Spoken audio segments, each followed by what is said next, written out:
From WFSB, this is an Eyewitness News Update. Good morning, everyone, and thank you so much for joining us here on Eyewitness News this morning. I'm Roger Susanin.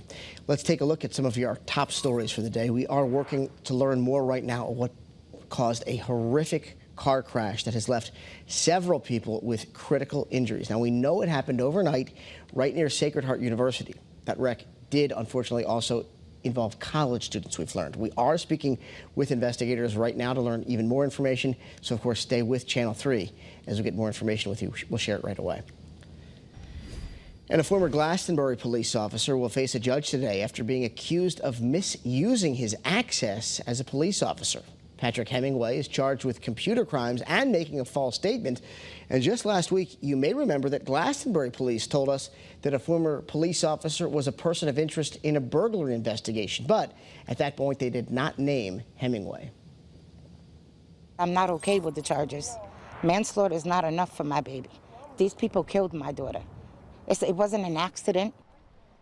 The mother of a teenager who was killed in New London is going through even more pain this morning. Kimberly Uzel is upset that the two people police say are responsible for her daughter's death only face manslaughter charges.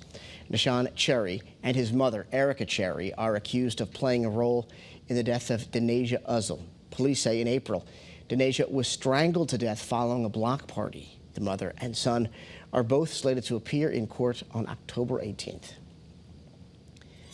Well, right now, the search is on for an armed suspect who triggered a police standoff in Manchester. Investigators released a photo of 31-year-old Andrew Davis of Bristol. You see it there on your screen. Police say he was armed on Thursday morning when he entered a home on Woodbridge Street. Everybody who lives in that home, including two children, were able to escape safely. But when police showed up, they couldn't find Davis. Investigators believe this is an isolated incident and that Davis and the people in that home know each other.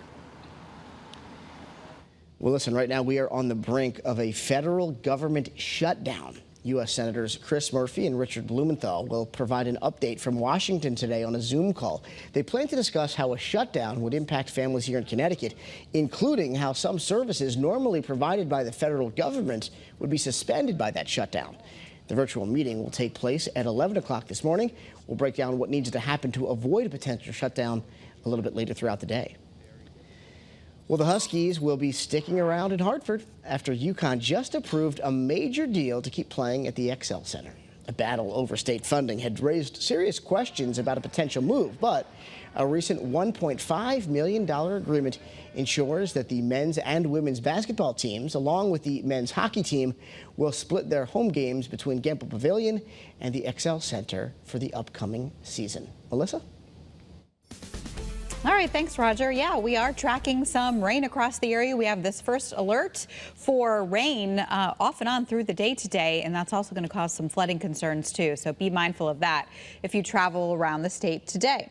Live first alert radar does show that we have quite a bit of rainfall coming across the state and up from the south. So you may have a little lull in the action at times, but more is filling in, and it's going to be with us for the day today. In fact, this is one of our models showing just how much rain we could be seeing out of this system. Lighter amounts in extreme eastern Connecticut, but where you see that red and purple and even white, that is more than 4 inches of rain for some. So we are talking about quite a bit of rainfall through the day today. And again, flash flooding, low-lying areas, poor drainage flooding. If your street typically floods or your property does, it's all things that you need to be mindful of through the day today. You can see there's plenty more rain coming up from the south. This is all a disturbance that's not really going to kick out of here until tomorrow. So we're in it for the long haul here. Here is first alert futurecast. As I put this into motion, you can see that we do have rain coming down at lunchtime today and rain coming down for your ride home. So both commutes impacted, even some heavy rain overnight. But we do think it's going to lighten up somewhat by the time you wake up tomorrow morning. Now, tomorrow by midday, we'll be left with some lingering showers, but for most of us, cloudy skies. And then even a few breaks of sunshine late in the day. But Sunday is definitely the pick of the weekend.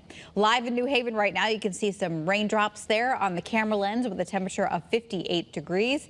In Waterbury, a similar scene, raindrops there with wet roads, a temperature of 53. And in Windsor Locks, we also have 53 degrees with the rain coming down at a pretty good clip up at Bradley International Airport. So for the day ahead, we are looking like this. Lots of rain off and on on. Again, flooding concerns. Temperatures will struggle to get to 60 degrees inland. Along the shoreline, likely topping out around 60, 61 degrees, but nonetheless, a damp and raw day. Make sure you've got the umbrella and the rain gear handy. Lows tonight will drop between about 50 and 55 degrees. Cloudy skies and periods of rain continue. But the good news is we start to dry things out a bit as we head towards tomorrow. The first half of the day will feature some showers, especially early in the morning, and then some breaks of sunshine possible during the second half of the day, especially if you live closer to western Connecticut. Now, Sunday, everybody sees the sunshine with a high of 76. Monday, a high of 79 with mostly sunny skies. We kick up the humidity a little bit on Tuesday, and believe it or not, we get to 82 degrees away from the shore.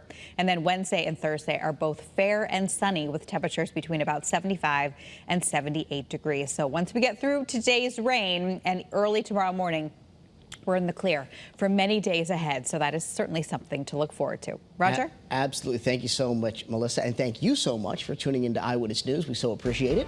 Remember, you can always get news and weather updates anytime right on the Channel 3 app. Have a fantastic day.